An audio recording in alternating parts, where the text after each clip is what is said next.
Hello, and welcome to the Miles on Repeat podcast.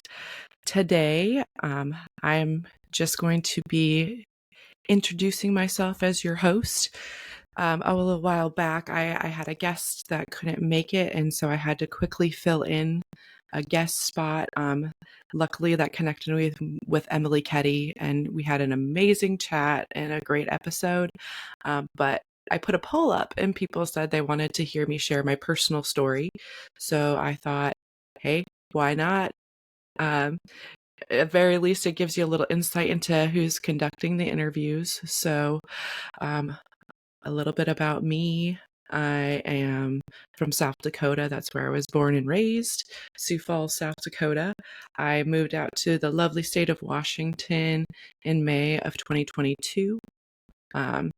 I really love it here. For me, I was not always a runner. Um, so in 2017, I was kind of at a point in my life where I was pretty depressed, and I had previously attempted suicide and was kind of in that headspace to where I was thinking, if I don't change this, like I can't keep living this way. And so, it started with me going into a nutrition store one day and getting an in-body scan to see like what my body fat percentage was. And they also, off of that in-body scan, gave you like a very generic meal plan and stuff. So I got all that information from them. I signed up for Planet Fitness and started working out like 6 days a week, 45 minutes of cardio, 45 minutes of strength. Um, I was in a severe calorie deficit. I mean, I was obsessively tracking my food, measuring, portioning, all of that for the better part of a year, and restricting myself to 1,200 calories, which was now like hindsight, too much. But my love for running kind of blossomed through the weight loss journey. I was using running as a tool, progressively getting further. And by the time I had lost 120 pounds, I was running 10 miles on the treadmill. I didn't really know that that wasn't like a normal thing, that people do like 5Ks, 10Ks, that kind of thing. I didn't really know that. And kind of as I was going through it, I met a guy that was an ultra runner, and he was telling me about these races. And when I first started running, I was pretty fast, like I was running most of my runs in the 8 to 9 minute range. And he was like, I think you can go faster. So started teaching me how to do like specific workouts and stuff like that. And I was able to, get into the sevens, the sixes for some of the faster stuff. And, he just encouraged me to sign up for a half marathon. So I ran my first 10K in May of 2018. By September of 2018, I ran my first half marathon. And after I ran that, I looked at my time. I averaged like a 7:35 pace, and I said, "Hey, I could Boston qualify."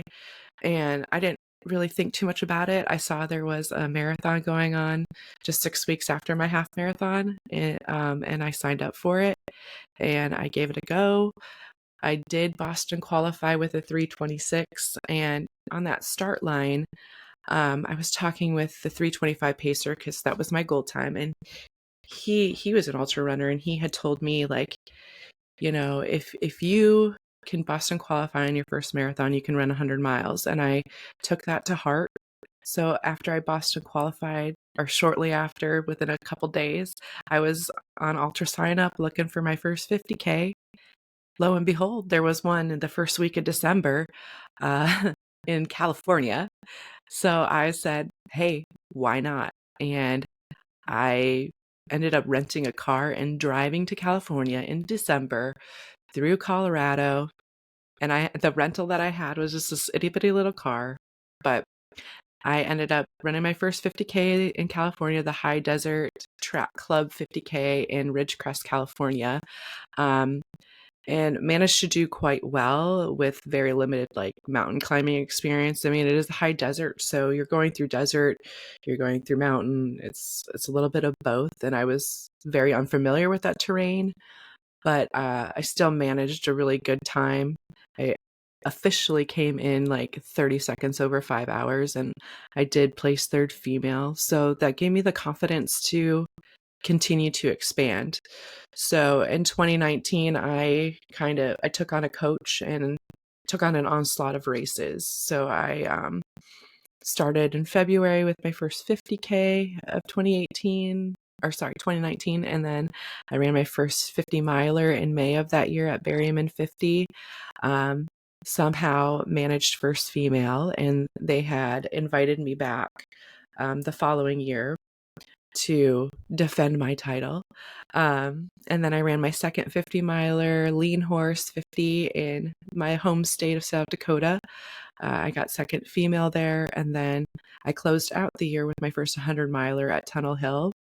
I ended up finishing that race in 21 hours and 40 minutes. That stands as my fastest 100 miler. It actually is the only 100 that I have completed. I have completed further distances than 100 miles, but for that 100-mile set distance, that is my only completion. So I have yet to do that again, and that's the goal this year, is to check that 100-miler off again. Basically, after Tunnel Hill, that's when things started to shift for me. Prior to ultras, I was doing a lot of strength training and incorporating like yoga and foam rolling and doing all the things that I could to keep my body feeling good. And I slowly saw just a deterioration in some of my overall strength. I started gaining weight because I wasn't tracking my food. And then my first DNF happened in January. I think it was January 2020, at Bandera 100K. I was coming into aid station, and Bandera is notoriously rocky. I tripped. I hurt my knee pretty significantly. It started swelling. It was painful, but I tried my best to just do a run walk. And when I got back to the start finish area to start my second loop, my boyfriend at the time, he had already chose to DNF, and so I kind of felt almost obligated to, because he was my ride. What am I going to do? He has a dog back at the hotel. Like, is he going to have to go get the dog, come back to get me? It was just a lot of logistics that at that point I was already hurting, but I thought that I could have still completed. But I chose to take the DNF, and that kind of still haunts me to this day. And then, as you know, in 2020, the world kind of shut down. So I was slated to run Leadville 100 that year, which ended up being a deferral till 2021 because of COVID. So the only race that I ended up running that year was Glacier Hills 50K, also in my home state, really near and dear to my heart, because it's full of everybody that you know from the Sioux Falls area. So that was a great experience. I had a lot of fun there. And then I got to crew and pace and do a little bit of volunteer work at Moab 240 that year for my friend Brian. And that's when my seed was planted for the 200-mile distance. So the following year, I had a lot of races on the docket. I had put my name on a wait list for a race called Potawatomi. It was a 200-mile race in Illinois, 10-mile loop. So I put my name on that wait list. I signed up for Kettle Moraine 100. I was returning to Berryman 50 to defend my title. And then I had Leadville 100 also slated for that year. So what happened is I got off the wait list for Potawatomi with just a couple weeks before the race actually was. And I was like, you know what? I got this. Like, my base training was great. I mean, I felt confident and comfortable, like I could do this. That race, however, has a 72-hour cutoff, which is quite extreme in the world of 200s. That's a pretty aggressive cutoff.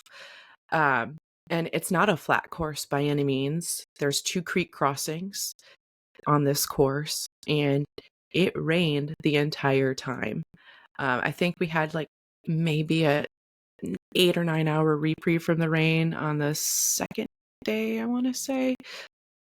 It would have had to been the second full day, and it was a 4 p.m. race start, so it was all just kind of weird.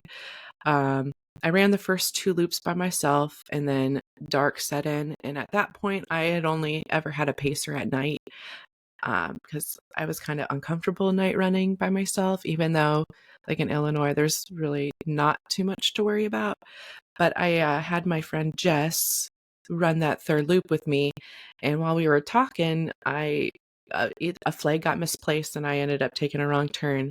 Then we had to backtrack, and I was so upset. So, I think that was one of the slowest loops I did the entirety of the race, um, from start to finish, but, we got back on track, we got back there, but ultimately what happened is I wasn't able to sleep a lot, um, because of aggressive cutoffs, and also in those later miles, I was moving slower, I was feeling the miles.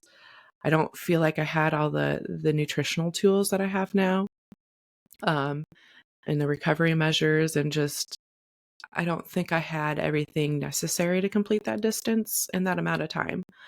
Um, and it just I started developing some really horrible blisters from the creek crossings, even though I was changing out socks and shoes every loop. I was, retaping, relubricating every loop, but it just didn't seem to be enough. So I ended up calling it at 150 miles, which I did in almost 56 hours. I felt really good about it, but it wasn't the finish that I came there for. And from there, I think that kind of like set the tone for the year. I went into Berryman, not feeling 100%. And at this point, I was going through a bad breakup. So I was kind of um, relying more on like alcohol and stuff at that time. And um, it was really taking its toll. I was, kind of depressed. I kind of secluded myself a little bit more. And that kind of carried on throughout the year. But at Berryman, um, I had fallen numerous times on the course in the first loop. And one of the times that I fell, I ended up fracturing the radial head in my elbow. So you could see the bone wasn't protruding, but the bone was kind of like sticking up, but not through the skin. You could see that. I mean, my elbow was like shredded and bloody. My knees were shredded and bloody. The entire palm of my hand was missing the skin. So it was painful, but I have a high pain tolerance. I had aid station workers trying to clean me up and trying to do this and that. And I was very adamant, like, no, I'm just going to keep going. I'm going to get to that start finish area so I can at least get a marathon buckle. And then I'll go to the ER and get everything addressed. So that's exactly what I did. The race directors were, bless their hearts, just so funny about it because they had told me like, "Oh, like, you better not get hurt, you better not DNF." And I was like, "No, there's no way," like, the day before, and then, I guess some of the racers were telling, people at the very last aid station, like, "Hey, there's a girl out there looking pretty rough coming in, like, she might need help." So, one of the race directors had driven to that aid station, and by the time he got there, they told him, "Oh, no, she was in great spirits, she was good, she took off." And so they were surprised to see how happy I still was, even though, like, I had a broken arm, I was bloody everywhere, it was not looking good. So, I technically got a marathon finish. They didn't give me a DNF, but I went, got put in a cast, got cleaned out, came back, hung out with the racers. I was camping at the trailhead anyway, and just kind of hung out with the racers. Deanna, my first guest on this podcast, that's where I met Deanna, was at Berryman, and she was also camping out there because she had driven up from Florida. So we hung out that night and just chatted, and that's kind of where our friendship began. Um, Then moving forward, I went to Kettle Moraine. So Berryman was in June, and then I had Kettle Moraine 100 Berryman was in May, and then I had Kettle Moraine in June. And I was not quite fully healed from the broken arm. It wasn't fully healed anyway, but you don't need your arm to run. So I said, hey, let's do this. And Kettle Moraine that year was like 100 degrees, 100% humidity. So like I was just drenched just from sweat, almost immediately. And then every time you're going through aid stations, they're squirting you with water guns. I was putting like ice down my bra, and I had an ice bandana around my neck to keep cool. But all that water was draining down into my shoes. And very quickly, I felt a developing blister. The first 10 miles, I rolled my ankle. Then I rolled my ankle again at 15 miles. I finally saw my crew at 19 miles. And by then, I had to do a lot more walking because I was feeling the blister. And then the ankle was pretty angry at me. My crew, bless their hearts, did everything they could to try and get me to change my socks and shoes. And I said, nah, it's going to be what it is. It's not going to get any worse. Like it's just going to be this. So I ended up just keep trucking through, saw them a few more times. But I was coming into mile 45, and I think between the aid station that I saw my friend Heather at mile like 40 or something like that, to that mile 45 point, the really large blister that had developed had popped, is what it felt like, because all of a sudden I like felt even more wetness in my shoe, and then just followed by pretty significant pain. So I got into the aid station. I said, guys, I'm done. I can't take another step. And they took off my socks and shoes. And I mean, obviously I couldn't see my foot. So the gasps from the people that saw my feet was quite incredible. I thought my friend might pass out. But they showed me a picture, and this blister took up about 30% of my forefoot. The entire pad of my front foot was a blister that had ruptured. And it was just loose skin flapping there. I've shared it plenty on the internet. If you want to see it, you definitely can find it somewhere on my page. It's kind of a statement on the internet. So if you feel a blister, address it. Do not let it fester, because it will get worse and it will ruin your race. So I learned a lot from that specific incident. Again, another race ending in an ER visit. So at the ER, they trimmed off the blister skin. I think they did an x-ray on my ankle to make sure nothing was broken. It was a concern from one of the medics at the aid station. She thought I might have had a fibular fracture from the ankle, but that was ruled out. So everything was good there. And then I just from there had to heal. I still had Leadville in August, and there was no way I was deferring that. Leadville's a bucket list dream race. But I don't feel like I was able to get the proper training, because once I did the ankle roll and was coming back from it, like I started having hip issues, and things weren't going quite as smoothly for me as training goes. And I was still gaining weight. So that was making it more challenging. But we went to Leadville anyway.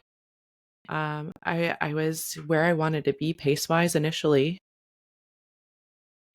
But once I hit Hope Pass, things kind of took a turn. So Hope Pass is, a little over 40 miles in, and you go up, 4,000 feet or something like that in a matter of just a few miles.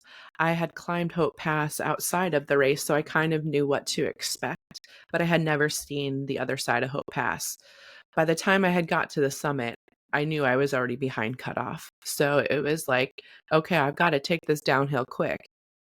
If you've ever been on Hope Pass and went up and over the way the race does, going fast down that backside does not really happen. It's it's got very sandy grip to it, so it's not very solid grip. It's a lot steeper. You're a lot more exposed. So you're kind of like on the cliff side, and it just wasn't things I was 100% comfortable with. So I really took it a lot easier than I should have going down, but I did what felt comfortable for me. Like, I didn't want to hurt myself. Um, and I just hadn't had the experience in mountainous terrain. So by the time I pulled into the aid station, like, I knew prior to I wasn't going to make cutoff. I saw my friend Jody coming up Hope, and she's like, "Oh, you're doing so great." And I was like, I'm not going to make this cutoff. And she's like, "Just do the best you can." She was really positive and uplifting in that moment. I had another guy just say like, "Hey, you're doing a great job." And I broke down crying, and he gave me a hug and he said, "Hey, it's okay." So everybody was like really kind. But when I got there, um, the cutoff queen, they call her, she was there waiting for me. And she cut off my bracelet and she cut the timing chip on my bib. I even kind of get emotional talking about it because that that stung more than anything. And then there's just me and like 100 other runners, it seemed like, waiting for the vans to come pick us up. Um, I was lucky enough to get in one, and at that point, my crew really didn't know what was going on, because when they cut your timing chip, you just don't know where the person is anymore. Like, they knew I was at the top of Hope. They probably knew I made it down to the bottom. Um, but I had no cell service, so they really had nothing to go off of until I got closer into town, and once we got out of the mountains. Um, or not out of the mountains, but off the mountain road rather. And we got onto the highway and I had cell service. I let them know like, "Hey, they're bringing me back to Twin Lakes. I can get out there if you guys are still there," which they were.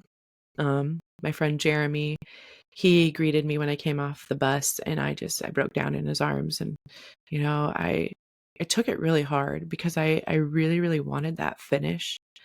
Um, but at the end of the day, I just wasn't trained enough. I wasn't moving fast enough, and it didn't happen for me.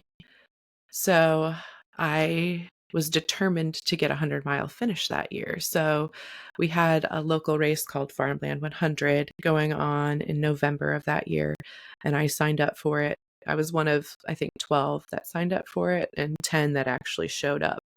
And that race was going actually quite well.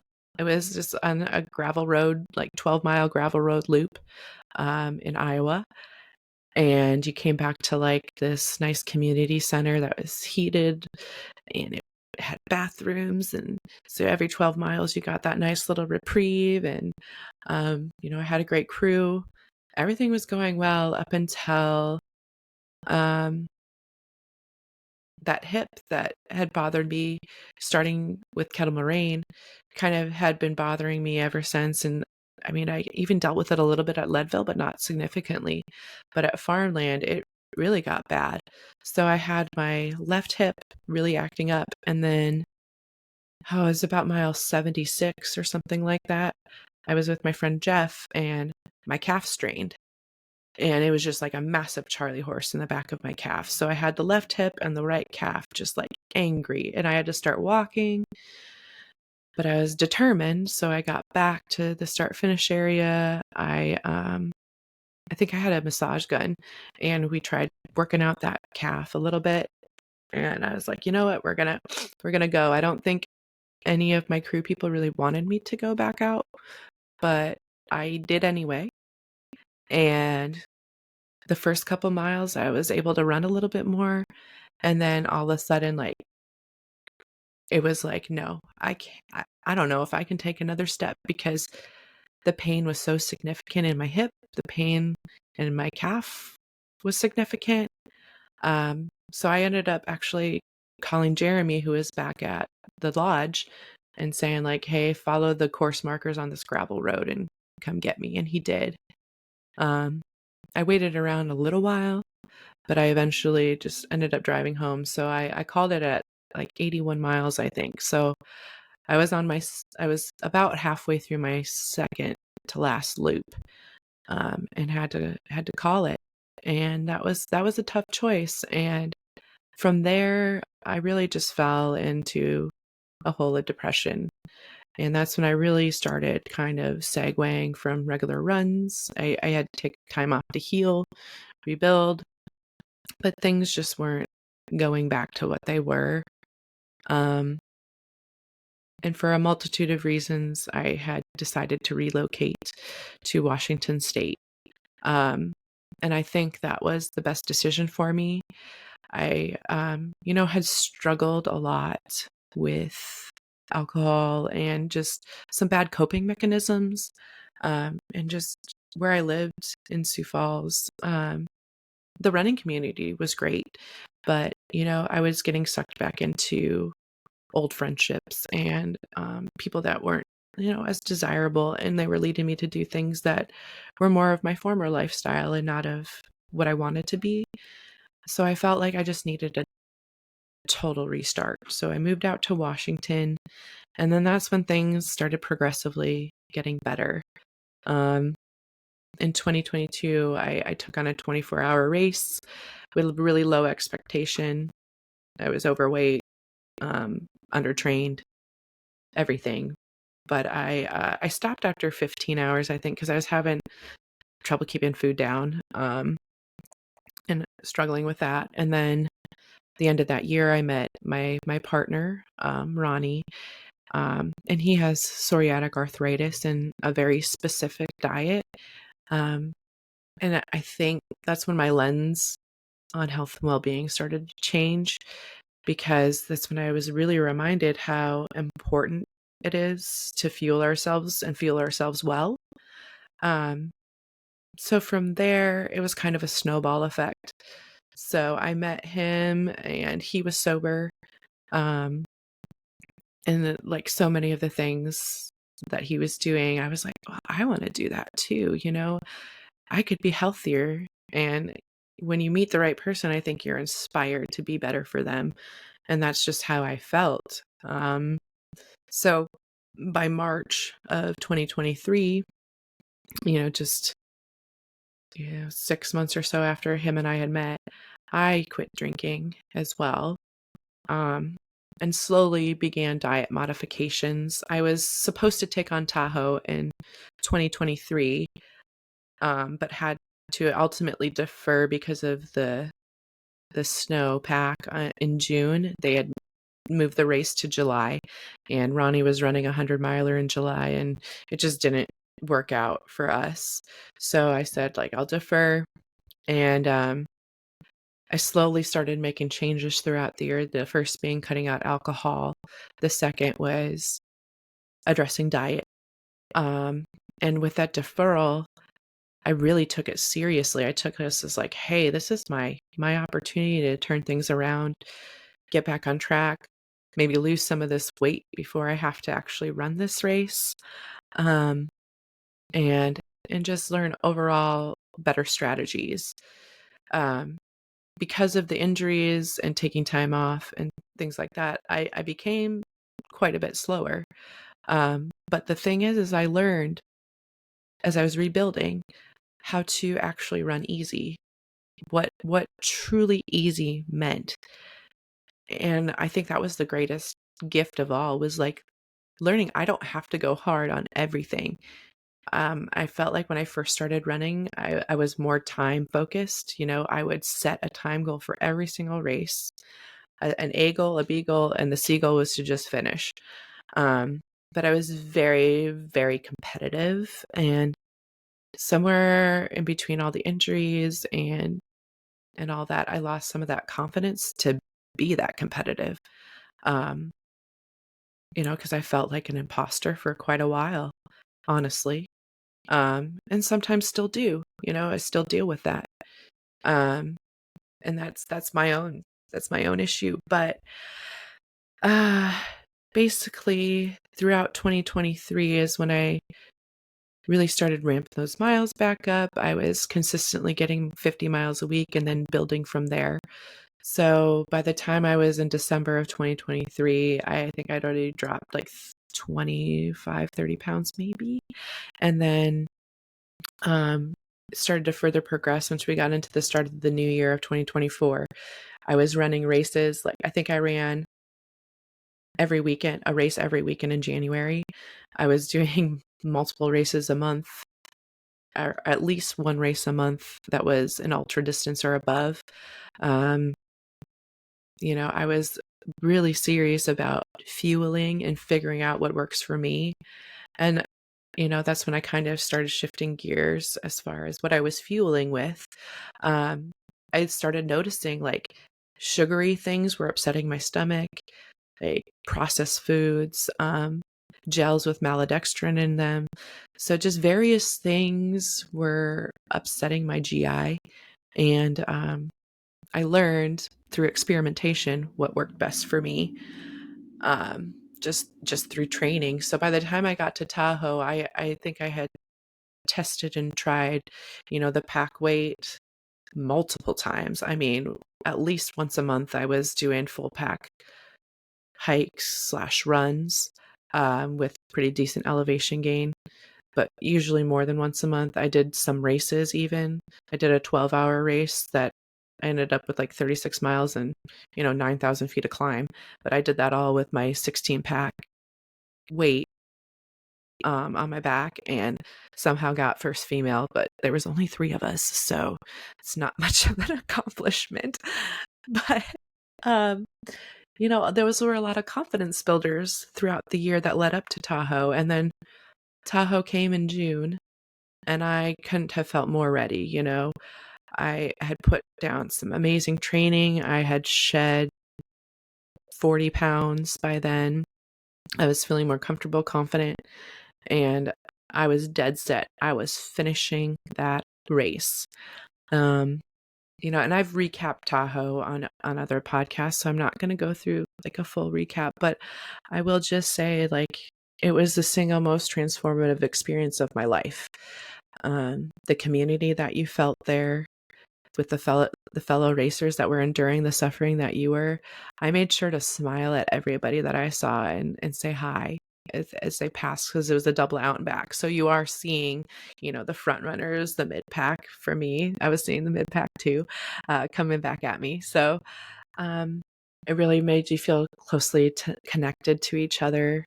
My son was there, the first ultra he's ever seen. He volunteered and did a magnificent job. Couldn't have been more proud of him there. My fiance Ronnie did an incredible job crewing me. And I had my friend Jess, who had been there for every major ultra that I've ever done. Like that was 100-mile distance. And now above, I guess. She was there. And then we had a friend from Oregon, Tyler, pop in for the first round of pacing duties. So I had a great crew. I never once felt like quitting. Never crossed my mind. I had a couple low moments in there, which naturally you are in a 200-miler. But I would always like reassure my crew, like, yeah, like this is hard, but I'm not going to quit. Like, I'm not even thinking about it. I just remember just being so incredibly focused and determined. I had been dreaming of that race, visualizing it, seeing myself crossing that finish line. And so I just I put everything I had into it. And the aid station, the last crewable aid station, which is about 40 miles from the finish, I came in and I was like, there's a video of me and I'm like, woohoo, only 40 miles to go. And I was ready. At that point, I was probably on track to finish in 100 hours. That's what I was thinking.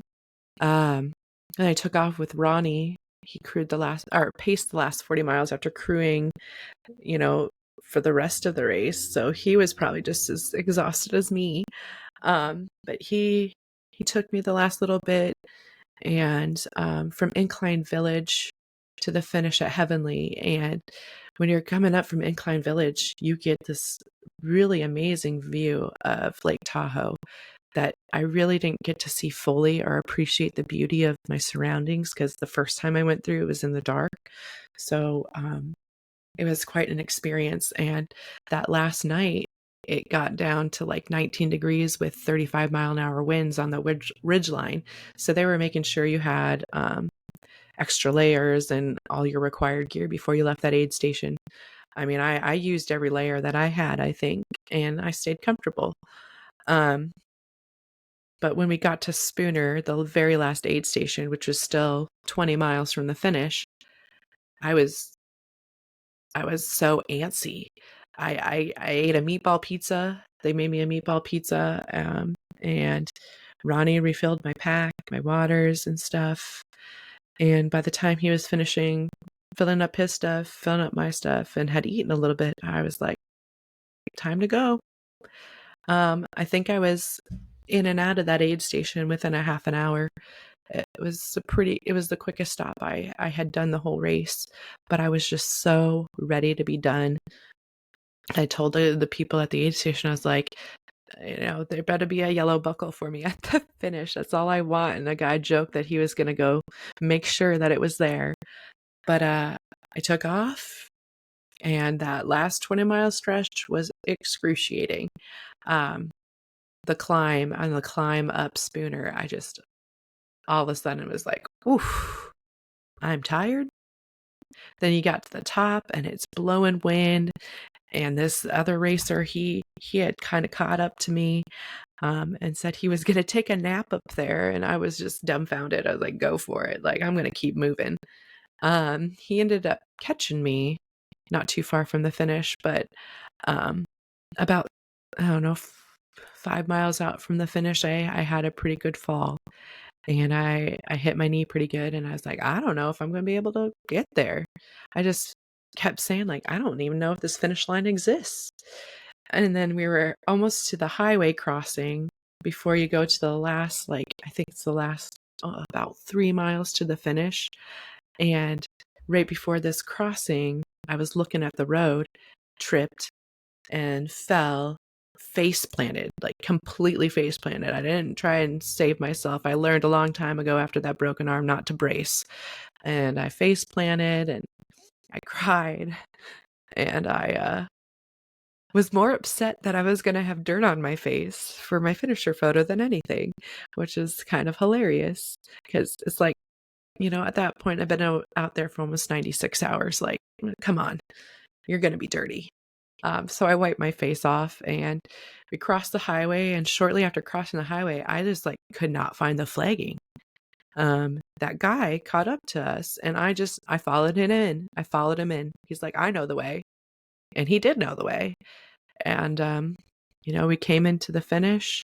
My son came running up and ran in with me. And I hit that finish line, and I just kind of collapsed hands to the knees, hugged all my people. And I was crying, but I don't feel like the tears were actually producing. I don't know, because I was so tired or what, but it was a really emotional moment. I had, Ronnie and my son Everett and Jess there, and they were all embracing me and lifting me up. So that was great. And I feel like in that moment, and even now, I learned I can do anything I set my mind to. I did attempt a 100-miler in November after Tahoe. I was supposed to run it with my fiance, and he had a flare-up of his psoriatic arthritis and was not able to participate. Hindsight 2020, I probably should have just dropped down to the 50 to begin with, because my heart wasn't in it. I wasn't really excited about the race, and I kept seeing him at every aid station, and I could tell it was weighing on his heart being there too. And so when I got to I don't remember how far I was, 45 miles or something like that, I just decided to stop, because I could have finished. I felt great, but I wasn't having fun. I wasn't enjoying it. My heart and head wasn't in it. and I just wanted to go home with him. So I did take a DNF there when it was supposed to be that 100-mile redemption for me, but I think the circumstances that led to it were so much different than anything I ever experienced. Um, I deal with some regret from that, but also knowing that, like, in that particular state of mind I was in, there was nothing that was going to change my mind to say, like, hey, stay here. So I didn't. And I took that DNF, and that's okay. Like, I'm okay with it now. I'm so confident that I can finish a 100-mile distance. So when I was given the opportunity to run Devil's Gulch 100-miler, I took it, and oddly enough, Ronnie ended up winning a giveaway for the Devil's Gulch 100-miler. So we will both be there this July, running it together. We're going to finish it together.